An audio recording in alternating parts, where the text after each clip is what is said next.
Hello everyone. आप देख रहे हैं एकलव्य स्नातक और इस वाली वीडियो हम देखने वाले हैं BE-VAE 181 यूनिट नंबर 8 है दोस्तों। हमारा यूनिट नंबर जो 7 है वहाँ तक आपका कंप्लीट हो चुका है और इसमें हम बात करेंगे जैव विविधता के खतरे और संरक्षण के बारे में। यानी कि जो भी पृथ्वी पर जीव जंतु मौजूद है जो कि अलग अलग प्रकार के हैं, उसके अंदर कैसे वो लुप्त हो रहे हैं, ठीक है, और उनके विलुप्त होने का क्या है, क्या खतरा है, किस लिए वो हो रहे हैं ऐसा, और संरक्षण के लिए क्या काम जो है उसके लिए किया जा रहा है। ये सभी बातों का जो है यहाँ पर जिक्र करेंगे इस वाले यूनिट में। देखते हैं यहाँ पर आप देख सकते हो कि यूनिट नंबर 7 तक आपका कंप्लीट हो चुका है। ऊर्जा संसाधन होगा आपका इससे लास्ट वाला, ठीक है। और उसके बाद हम स्टार्ट कर रहे हैं यहाँ से यूनिट नंबर 8 से आपका, ठीक है। और ये इस वाली वीडियो में कंप्लीट हो जाएगा आपका। कुछ पूछना है तो आप मुझे यहाँ पर पूछ सकते हो, डिस्क्रिप्शन में लिंक मिल जाएगा आपको। और परिचय के ऊपर चर्चा करते हैं और यहाँ पर अध्ययन करते हैं, अच्छे से समझते हैं, ठीक है दोस्तों। जैसा कि आपको पता है, पृथ्वी पर पाए जाने वाले जो जीव है वो अलग अलग प्रकार के होते हैं, ठीक है, और उनमें असमानता पाई जाती है। आपको पता ही है, सब में असमानता पाई जाती है। जो जीव है वो एक तरह के नहीं होते हैं, ठीक है। किसी जीव में कोई खास बात होती है, ठीक है। सूक्ष्म जीव होते हैं, पौधे होते हैं और जीव जंतु होते हैं, सब अलग अलग होते हैं, अलग अलग प्रकार के होते हैं और उनमें असमानता भी पाई जाती है। तो उसे ही हम इसमें जैव विविधता कहते हैं, उसे ही, ठीक है। जीवों के अंदर जो विविधता होती है, जैव विविधता शब्द के अंतर्गत कौन कौन आते हैं? पेड़ पौधे आते हैं, जीव जंतु आते हैं, सूक्ष्म जीव हो गए जो छोटे छोटे वो आते हैं, ये सभी चीज़ें आते हैं। लेकिन इसमें क्या हो रहा है, इसमें मनुष्य कर रहे हैं हस्तक्षेप, ठीक है। मनुष्य यहाँ पर टांग अड़ाते हैं किसी कारण की वजह से, जिनसे उनकी जो जीवन है वो प्रभावित होता है, ठीक है। जैसे पेड़ों को काटना, तो इससे क्या है, जो जंगल के जीव जंतु होंगे उनको दिक्कत आ जाती है। लेकिन मनुष्य द्वारा इसमें क्या है, हस्तक्षेप किया जाता है, टांग अड़ाया जाता है अलग अलग कारणों की वजह से, और जिनसे क्या है कि जैव विविधता में तेजी से परिवर्तन आ रहा है, ठीक है। तो ये सारी चीज़ें जो हैं वो हो रही हैं। इसी कारण से क्या है, वर्तमान समय में भारत के लिए जैव विविधता की सुरक्षा करना एक बहुत बड़ी चिंता का विषय है, ठीक है। यानी कि एक ये विषय बन चुका है कि कैसे हम वर्तमान समय में जैव विविधता की सुरक्षा कर पाएँ, कैसे उन जो जीव है जो कि ख़त्म होने वाले हैं और आने वाले टाइम में जो है वो ऐसी सिचुएशन में पहुंचने वाले हैं, उनको किस प्रकार से संरक्षण प्रदान किया जा रहा है और इन सभी चीज़ों को ठीक किया जाएगा, ठीक है। उन्हीं सभी चीज़ों के ऊपर में जब यहाँ पर हम बात करते हैं, सबसे पहले जैव विविधता की हानि के कारण, यानी जैव विविधता को किस कारण से हानि जो है पहुँच रहा है। ऐसा नहीं है कि मतलब जो मनुष्य है वही सब चीज़ कर रहे हैं, पर्यावरण से भी चीज़ें रिलेटेड होती है, कार्बन डाइऑक्साइड से भी ये सभी चीज़ें होती हैं।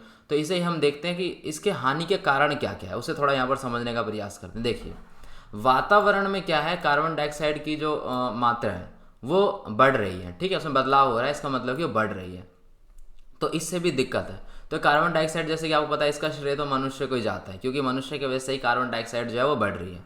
बदलती जलवायु, इसमें जलवायु की बात है। जैविक आक्रमण, अगर किसी प्रकार का कोई आक्रमण वगैरह होता है, युद्ध वगैरह होता है, तो उसके अंदर भी ये सारी चीज़ें आती हैं। इन्हीं कारणों से क्या है कि जैव विविधता को हानि पहुंचती है, ठीक है। तो ये सभी कारण हैं। अब यहाँ पर हम बात करते हैं अधिवास की हानि। अधिवास क्या होता है दोस्तों?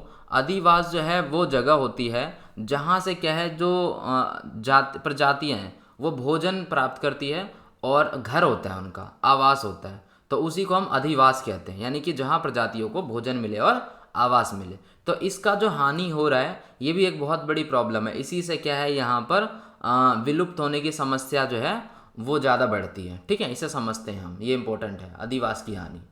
यहाँ समझिए, अधिवास वह क्षेत्र होता है जहाँ पर क्या है, प्रजातियाँ भोजन और आवास यहाँ पर जो है प्राप्त करती है। यानी कि जो प्रजातियाँ हैं उनको भोजन मिलता है और आवास मिलता है ऐसी ही जगहों से, ठीक है। अधिवास के विनाश से क्या होता है कि जो वैश्विक है, जो आज का वैश्विक जैव विविधता है, उसके लिए बहुत ही जोखिम के रूप में जो हम वहाँ पर देख सकते हैं। अगर आप ये सोचिए कि अगर अधिवास खत्म हो जाता है, अधिवास का विनाश हो जाता है, तो यहाँ पर क्या है, बहुत बड़े लेवल पर, विश्व लेवल पर क्या है, जैव विविधता के लिए खतरा है। ये आपको ये समझना है सिर्फ, ठीक है। तो उनके लिए जो है अधिवास बहुत ज़्यादा जरूरी है। इसके कारण क्या क्या है जिसकी वजह से अधिवास खत्म हो रहे हैं? सबसे पहला कारण है भूमि उपयोग के लिए जंगलों को काटना, ठीक है। आप जैसा कि आपको पता है, जनसंख्या में वृद्धि हो रही है, तो हमें क्या है, भूमि की ज़्यादा आवश्यकता होती है। तो उसके लिए क्या करते हैं, हम जंगलों का सफाया करते हैं, जंगलों को काटना शुरू करते हैं। तो उससे क्या होता है, उससे इनके जो अधिवास है वो ख़त्म होते जा रहे हैं, उनके जो जंगल है वो ख़त्म होते जा रहे हैं, उनके रहने की जगह ख़त्म होती जा रही है, उनका भोजन जहाँ से मिलता था वो ख़त्म होता जा रहा है। तो ये सारी जो चीज़ें हैं ये सब बढ़ती जा रही है। ठीक है। इमारती लकड़ी का इस्तेमाल करना, आपको पता है कि इमारत के लिए क्या है कि इमारती लकड़ी का जो इस्तेमाल किया जाता है, जब घर बनाया जाता है तो उस समय लकड़ी का इस्तेमाल किया जाता है। तो इनसे भी जो है इनके अधिवास ख़त्म हो रहे हैं। जलावन के लिए लकड़ी का इस्तेमाल करना, ठीक है, जलावन के लिए लकड़ी का इस्तेमाल किया जाता है, ये भी क्या है, हानि है एक तरह से। प्रदूषण से प्राकृतिक आदिवासियों को बाधा आना, ये आपको पता होगा, जो आदिवासी होते हैं उनको जो है प्रदूषण से अत्यधिक उनको परेशानी होती है। ठीक है, तो ये सारी चीज़ें होती हैं।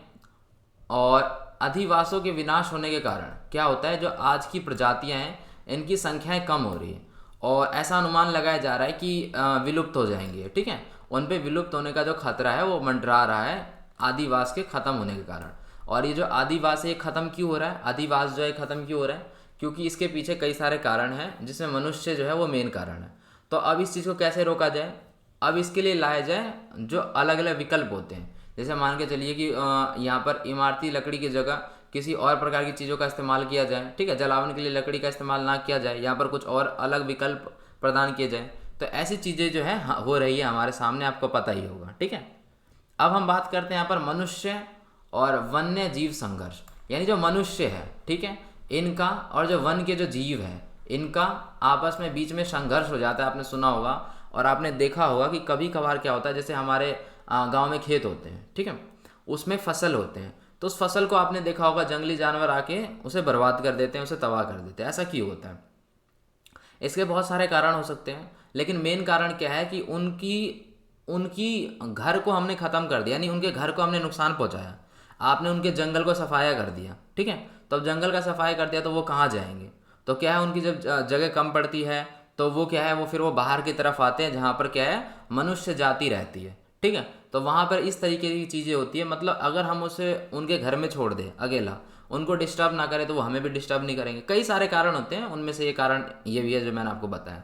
यही क्या है बात है, यहाँ पर समझते हैं। एक जंगल से दूसरे जंगल तक पलायन करने में ये भी एक कारण है कि अगर उनका जंगल खत्म कर दिया जा रहा है, उनको पता चल रहा है कि जंगल क्या है खत्म होने वाला है, तो एक जंगल से क्या है वो दूसरे जंगल में जाएंगे, उनके दौरान वो पलायन करेंगे। तो उस दौरान क्या है वो जीव आबादी वाले क्षेत्र में पहुंच जाते हैं, यानी कि मानव की बस्ती में पहुंच जाते हैं। ठीक है, मानव और वन्य जीव के बीच संघर्ष का यही कारण है। इसलिए कभी कभार ऐसा आपको देखने को मिला होगा कि मानव के बीच में और जो वन्य जीव है, ठीक है, इनके बीच में क्या है संघर्ष देखने को मिलता है हमेशा। ठीक है, ये सारी चीज़ें होती हैं। आगे बढ़ते हैं और देखते हैं प्रजातियों का चयनात्मक विनाश। ठीक है, इसे समझते। देखिए, जैसा कि आपको पता होगा कि आज से मतलब कि 19वीं शताब्दी के मध्य में आपने देखा होगा कि उस समय क्या बहुत बड़ी मात्रा में आकाश में कबूतर पाए जाते थे, यात्री कबूतर। ठीक है, और जो यात्री कबूतर थे वो पाए जाते थे, लेकिन अब जो है वो नहीं देखने को मिलते। क्यों? क्योंकि उनको भोजन के लिए मारा जाता है। ठीक है, भोजन के लिए उन्हें मारा जाता है, इसी कारण क्या है वो विलुप्त होते जा रहे हैं। तो ये आप समझ पा रहे हो, यहाँ पर क्या है, यहाँ पर जो है ये जैव विविधता का क्या है, यहाँ पर नुकसान हो रहा है, हानि हो रही है। मतलब एक स्पीशीज़ को, मतलब एक तरह से हमने एक जीव को ख़त्म कर दिया। ठीक है, और वो सब क्या है वो मनुष्य की गलती से है। तो ये सारी चीज़ें होती है। अब यहाँ पर वही बात लिखी है, 19वीं शताब्दी के मध्य में क्या है, धरती पर बहुत ज़्यादा मात्रा में पाए जाते थे कबूतर वगैरह। ठीक है, और जिनका जो झुंड है वो जब निकलता था तो आकाश भर जाता था, इतना ज़्यादा जो है ये सारी चीज़ें होती थी। आपने पुरानी फिल्मों में देखा होगा कि खेत वगैरह सब में ये पक्षी और कबूतर बहुत बड़ी मात्रा में पाए जाते थे। ठीक है, बहुत सुंदर लगता था देखने के लिए। लेकिन लाखों यात्री कबूतर को हर साल भोजन के रूप में भोजन के लिए मारा जाने लगा है, जिसके कारण क्या है उनके विलुप्त होने की स्थिति जो है वो पैदा हो रही है। ठीक है, ये सारी चीज़ें। प्लस में आपको पता है हम कि कीटनाशकों का प्रयोग करते हैं खेतों में। ठीक है, फसल वगैरह में हम क्या करते हैं, कीटनाशक का प्रयोग करते हैं। तो एक तरह से वो सही है क्योंकि जो किसान है वो फसलों को बचा रहे हैं, लेकिन इसका दूसरा पक्ष भी है जिसके अंदर क्या है बहुत सारे जो जीव हैं उनको नुकसान पहुंच रहा है कीटनाशकों के कारण। जब कीटनाशक का इस्तेमाल होता है तो उसके कारण बहुत से जीवों को नुकसान पहुंचता है। ठीक है, जिसके अंदर में क्या है मधुमक्खी भी शामिल है। तो ये सभी चीज़ें होती हैं, फसल की उत्पादकता में कमी ला सकती है ये सारी चीज़ें। ठीक है, तो कीटनाशक का प्रयोग ही इसलिए किया जाता है कि फसल को बर्बाद ना किया जाए। लेकिन आप समझ पा रहे हैं इसका दूसरा पक्ष जिसमें बहुत सारे जीव जो है वो ख़त्म हो रहे हैं। तो ये सारी चीज़ें। प्लस में जो जलीय पारिस्थितिक तंत्र है उस पर भी नकारात्मक प्रभाव पड़ता है इसके कारण, कीटनाशकों के उपयोग के कारण। तो ये सारी चीज़ें होती हैं। उसके बाद हम समझते हैं यहाँ पर वन्य जीवों का अवैध शिकार। ठीक है, ये बहुत बुरी चीज़ है। जैसे कि आपको पता है शिकारी होते हैं, ठीक है, तो शिकारी क्या करते हैं, जानवरों को, जंगली जानवरों को मार देते हैं और उनके शरीर के अंगों को बेच के पैसा कमाते हैं। ठीक है, आपको पता होगा इसके बारे में, बहुत बुरी चीज़ है ये। और इसके ऊपर क्या है, बहुत सारे कानून भी जो है वो बने हुए हैं। जैसे कि आपने सुना होगा फॉरेस्ट इंस्पेक्टर होता है, ठीक है, जो कि इन सभी चीज़ों को देखता है। वहाँ पर जो फॉरेस्ट के अंदर भी पुलिस वाले होते हैं जो इन सभी चीज़ों पर रोक लगाते हैं, लेकिन उस पर उसके बावजूद भी ये सारी जो चीज़ें हैं वो बड़ी मात्रा में होती है। तो ये सब बेकार चीज़ें हैं। और यहाँ पर इसके बारे में हम पढ़ते हैं कि वन्य जीवों का अवैध शिकार कैसे होता है। ठीक है, यहाँ समझिए, शिकार और निर्यात के कारण। देखिए, शिकार के कारण और निर्यात के कारण, यानी कि इनको क्या है, यहाँ से दूसरी जगह भेजना, और शिकार आपको पता ही, उनको मारकर उनके शरीर के अंगों को बेच देना। तो इसके कारण क्या है, जीवों की संख्या में बहुत तेज़ी से गति यहाँ पर क्या है, कमी आ रही है। ठीक है, इस कमी के कारण क्या है, यहाँ पर जो चीज़ें, वो जो जीव है वो ख़त्म हो रहे हैं, विलुप्त हो रहे हैं। ठीक है, पशु हो गए, पक्षी हो गए, उनके फर के कारण, उनकी खाल की वजह से, उनकी हड्डियों की वजह से, अंगों के कारण। ठीक है, मतलब इन सभी के लिए जो इंसान है वो इस लेवल तक लालची हो चुका है कि मतलब मनुष्य के शरीर के अंगों को बेचकर वो पैसा कमाना चाहता है। तो इसी के कारण क्या है, बिक्री के लिए उनको मारा जा रहा है। ठीक है, और उन जीवों को यहाँ पर जो है वो विलुप्त होने के कगार पर आ चुके हैं। तो बिक्री के लिए बड़े पशुओं को बड़े पैमाने पर मारा जाता है। जैसे हाथी के आपको पता है दांत को बेचा जाता है। ठीक है, तो हाथी को, ऊँट को, जिराफ को, तो ये सारी चीज़ें हैं। और ऐसा नहीं है कि सरकार इस पर ध्यान नहीं दे रही है, सरकार को भी पता है ये सब बहुत बुरी चीज़ है, और इसीलिए वो कानून भी लगाती है। ठीक है, और इसीलिए क्या है, उन्होंने बहुत सारी सुरक्षा प्रदान की है। कुछ ऐसी जगह भी है, कुछ ऐसे जंगल है जहाँ पर जाना ही मना है। ठीक है, बहुत सारी चीज़ें होती है। तो ये सारी जो चीज़ें हैं धीरे धीरे जो है, आई होप आगे आने वाले टाइम में ये ठीक हो जाए तो बहुत बढ़िया रहेगा। ठीक है, अब यहाँ पर हम समझते हैं जैव विविधता का संरक्षण। यानी जैव विविधता हमारे लिए इतनी ज़्यादा इंपॉर्टेंट है, ये हमने समझा, तो उसका संरक्षण करना भी बहुत ज़्यादा ज़रूरी है। तो क्या क्या कदम उठाए जा रहे हैं संरक्षण करने के लिए, उसे समझने का प्रयास करते हैं। यहाँ पर देखिए, जैव विविधता का अत्यधिक महत्व है। ठीक है, महत्व हम समझ चुके हैं, बहुत ज़्यादा महत्व है, इसलिए इसका संरक्षण करना भी बहुत ज़्यादा ज़रूरी है। ठीक है, आधुनिक काल की अगर हम बात करें तो इसके अंदर में जो वैज्ञानिक है, ठीक है, वो जैव विविधता के संरक्षण के लिए बहुत ज़्यादा प्रयास कर रहे हैं, अलग अलग टेस्ट करते रहते हैं, वो खोज करते रहते हैं कि कैसे इस सब चीज़ों को बचाया जाए। इसी कार्य को करने के लिए भारत में क्या है, कई तरीके के संगठन का गठन किया गया है। ठीक है, बहुत सारी चीज़ें हैं, बहुत सारी जगह है जहाँ पर इन सब बातों पर विचार होता है गहराई से। ठीक है, भारतीय जीव संरक्षण विभाग 1961 में स्थापित किया गया था। भारतीय वनस्पति सर्वेक्षण विभाग 1980 में स्थापित किया गया था। तो सरकार द्वारा उठाए गए ये कुछ कदम है जो कि बहुत महत्वपूर्ण है। मगरमच्छ को संरक्षण करने के लिए, प्रदान करने के लिए यहाँ पर बहुत सारी परियोजनाएं बनाई गई है, इन्हें समझते हैं। देखिए, 1974 में मगरमच्छ के संरक्षण के लिए कई सारी परियोजनाएं जो है वो बनाई गई थी। अगर हम बात करें तो इस योजना के तहत 1978 तक कुल 16 मगरमच्छ प्रजनन केंद्र को स्थापित किया जाएगा। यहाँ पर 16 केंद्रों को यहाँ पर स्थापित किया जाएगा जहाँ पर मगरमच्छ प्रजनन हो। ठीक है, और उनका जो जनसंख्या है वो बढ़े। ठीक है, जैव विविधता एवं पर्यावरण के लिए मशहूर ओडिशा का भीतर कनिका राष्ट्रीय उद्यान। ठीक है, इसके बारे में आपने सुना होगा, बहुत फेमस है ये, इसको विश्व धरोहर सूची में भी शामिल किया गया था। ठीक है, तो इस मतलब इनको चुना गया था इसके लिए। और इस राष्ट्रीय उद्यान में मगरमच्छों की संख्या सबसे ज़्यादा है। ये जो जगह है यहाँ पर मगरमच्छों की अगर हम संख्या की बात करें तो वो सबसे ज़्यादा है। ठीक है, क्योंकि मगरमच्छ संरक्षण की हम यहाँ पर बात कर रहे हैं। तो ये सारी चीज़ें हैं। वनस्पति के लिए अलग से बनाया गया है, प्लस में प्राणी पार्क बनाया गया है जिसका अलग अलग उद्देश्य है, उसके बारे में हम जानने का प्रयास करते हैं। यहाँ पर समझिए इसे। देखिए, आज की दुनिया में, मतलब कि आज दुनिया में 1500 वनस्पति उद्यान है। ठीक है, बॉटनिकल गार्डन, ठीक है, आर्बोटा, राष्ट्रीय पादप संग्रह, तो ये सब जगह क्या है, इन सब जगहों पे वनस्पति को जो है संरक्षण प्रदान किया जाता है। ठीक है, यहाँ पर पौधों को, प्रजातियों को संरक्षण जो है प्रदान किया जाता है। प्राणी पार्क का क्या यहाँ पर जो है महत्व है, उद्देश्य है, समझिए। प्राणी पार्क को बनाने का मूल उद्देश्य ये है कि यहाँ पर पर्यावरण के बीच जो इंसान है, जो लोग हैं, वो समझ पाए, बीच में संबंध स्थापित कर पाए। ठीक है, आप समझने का कोशिश कीजिए कैसे। देखिए, क्या है कि जैसे एक पार्क बनाया गया, ठीक है, मस्त पार्क बिल्कुल, उसमें हरियाली है, पेड़ पौधे हैं, प्लस में जानवर है, जो कुछ जानवर जैसे छोटे छोटे गिलहरी हो गए, ये ऐसी चीज़ें, तो वहाँ पर क्या है, लोग जब वहाँ पर जाएंगे उस पार्क में, वहाँ पर बैठेंगे, तो पर्यावरण के साथ वो क्या है, वो एक तरह का संबंध बनाएंगे। ठीक है, वो समझ पाएंगे कि जब बहुत सारे पेड़ पौधे होते हैं, जब जानवर होते हैं, जब पक्षी होते हैं, छोटे छोटे पशु होते हैं, तो वो जो दुनिया है वो कितनी अच्छी लगती है। ठीक है, मतलब पर्यावरण के साथ वो एक संबंध स्थापित करेंगे, तब लोग इस महत्व को समझ पाएंगे। इसलिए प्राणी पार्क को जो है वहाँ पर बनाया जाता है। ठीक है दोस्तों, ये आपको समझ में आ गया होगा। अब हम बात करते हैं प्राकृतिक आरक्षित क्षेत्र। ठीक है, यानी कि ऐसी जगह, मतलब ऐसी प्राकृतिक जगह जिसको आरक्षित कर दिया गया है। ठीक है, यहाँ पर कुछ इसके वो होते हैं, मतलब कि कुछ इसको बाउंड्री टाइप बनाया जाता है और इसमें अलग अलग लेवल होते हैं। ठीक है, अब वो लेवल कैसे होते हैं उसे एक थोड़ा सा समझिए। देखिए, एक होता है कोर क्षेत्र।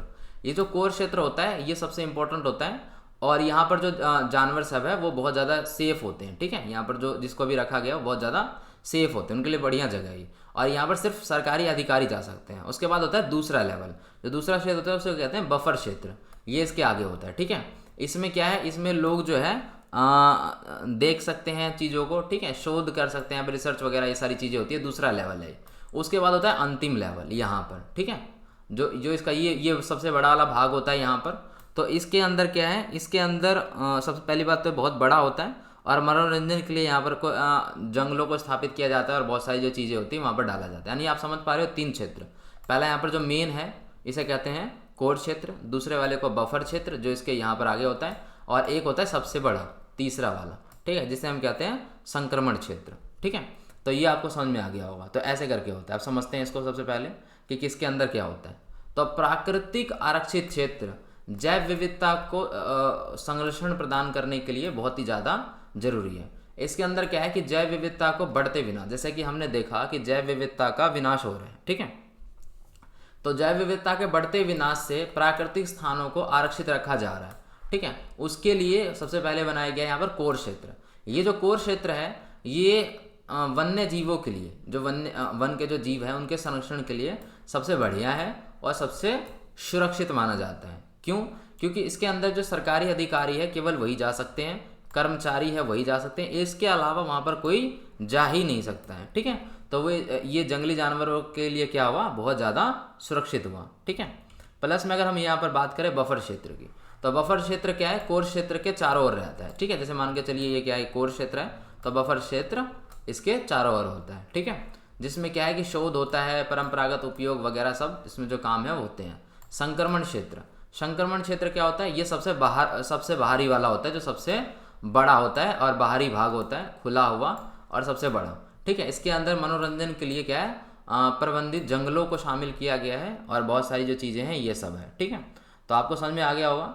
टेलीग्राम और इंस्टाग्राम का जो लिंक है आपको नीचे डिस्क्रिप्शन में मिल जाएगा, कुछ पूछना हो तो आप पूछ सकते हो वहाँ पर। ठीक है, प्लस में वीडियो अगर आपको पसंद आ गई तो आप लाइक कर सकते हो, कमेंट कर सकते हो, शेयर कर सकते हो।